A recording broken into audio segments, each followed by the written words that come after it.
For anyone who does win the $1.7 billion Powerball jackpot, should hire an attorney, and I do agree with this statement, but you should never blindly trust any professional, and this story is the perfect reason why.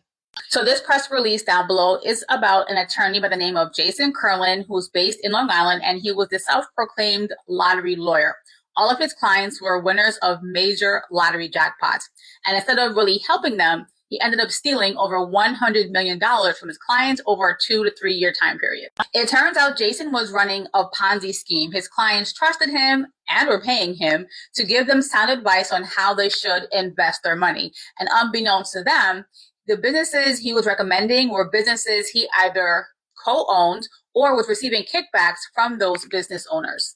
And the money that was being funneled into these several businesses were not all being used to fund the business. It was also being used to fund their very lavish lifestyles. And just like all Ponzi schemes, things do eventually blow up in your face. And so what happened is clients began to question Jason, where is the return on my investment? Especially when he kept asking them to put more money into these businesses when they already didn't see a return on their initial investments. Jason and his business partners were getting so reckless with their spending and the mismanagement of funds that they ended up losing $40 million in just a 1 year time frame. So fast forward to April 2020, they're now getting really desperate and trying to figure out how do we recoup our losses. But by this point, his clients were asking too many questions and weren't willing to give him any more money toward his investments. So what did he do?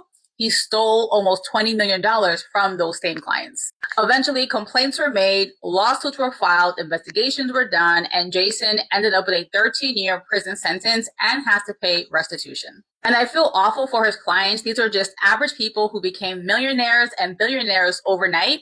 And they thought they were doing the right thing by hiring a professional who ended up just stealing from them, and they're out millions upon millions of dollars. So the moral of the story is, yes, you should hire professionals, but be careful who you hire and never trust anyone blindly. This is your money. Make sure you are asking all of the questions and staying on top of what they are doing so you don't find yourself like these people.